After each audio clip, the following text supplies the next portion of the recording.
పిండి రుబ్బుకున్న తర్వాత గారెలు వేయడానికి చేతిని ఒక్కసారి వాటర్లో ముంచుకొని అప్పుడు పిండిని తీసుకుంటే చేతికి పిండి అంటుకోకుండా బాగా వస్తుంది.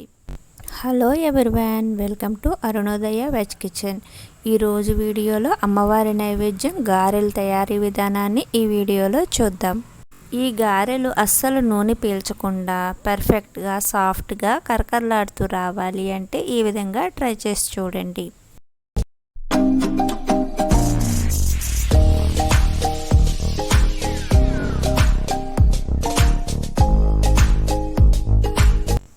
ముందుగా ఈ గారెల తయారీకి ఒక పెద్ద గ్లాసుడు మినపప్పు తీసుకుని నానబెట్టుకోవాలి.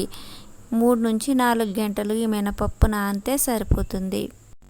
ఇలా మినపప్పుని నానబెట్టుకున్న తర్వాత ఈ నానబెట్టుకున్న 3-4 అవర్స్ మనం ఫ్రిడ్జ్లో పెట్టుకుంటే పప్పు నానడంతో పాటు రుబ్బుకునేటప్పుడు పిండి వేడెక్కకుండా సాఫ్ట్గా రుబ్బబడుతుంది.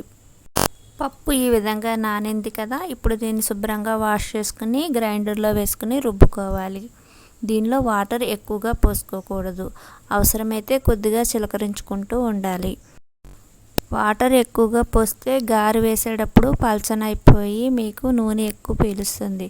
అందుకని పిండిని గట్టిగానే రుబ్బుకోవాలి. చూసారుగా, ఈ విధంగా నలిగిన తర్వాత పిండిని వేరే బౌల్లోకి తీసుకోవాలి. మొత్తం పిండినంతటిని వేరే బౌల్లోకి తీసుకున్న తర్వాత సరిపడినంత ఉప్పు వేసుకుని ఒకసారి పైకి కిందకి బాగా కలుపుతూ ఉండాలి. ఇలా పైకి కిందకి బాగా కలపడం వల్ల ఎయిర్ ఫామ్ అయ్యి గారెలు గుల్లగా వస్తాయి. ఇప్పుడు గారెలు వేసేటప్పుడు ఒకసారి వాటర్లో చెయ్యి ముంచుకొని అప్పుడు పిండి తీసుకుంటే పిండి చేతికి అంటుకోకుండా గారెలు పర్ఫెక్ట్గా వస్తాయి. ఇప్పుడు ఒక అరిటాకు కానీ పాల కవర్ కానీ తీసుకుని గారెలను ఈ విధంగా ఒత్తుకోవాలి. ఇలా అంటే మనకి చేతిలోకి ఈజీగా వస్తుంది.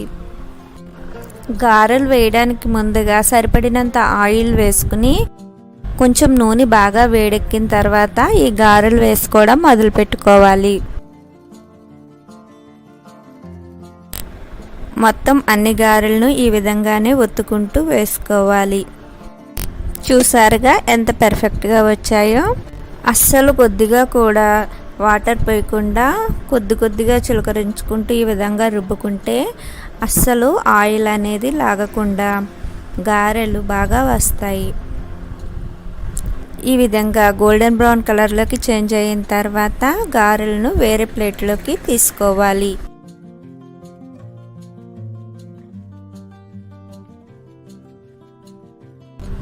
మా వీడియోస్ మీకు నచ్చినట్లయితే please like, share and subscribe my channel. పక్కనే ఉన్న గంట సింబల్ నొక్కితే నేను వీడియోస్ పెట్టగానే నోటిఫికేషన్ వస్తుంది.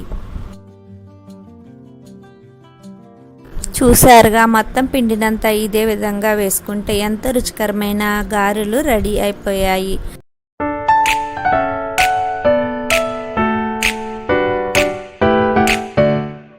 అంతేనండి, ఎంతో రుచికరమైన గారెల తయారీ విధానాన్ని ఈ వీడియోలో చూసారుగా. మరొక మంచి వీడియోతో నెక్స్ట్ వీడియోలో కలుద్దాం.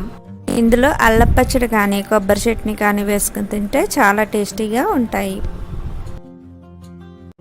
Thanks for watching my videos. Please like, share and subscribe my channel. Please click the bell icon for getting more videos from our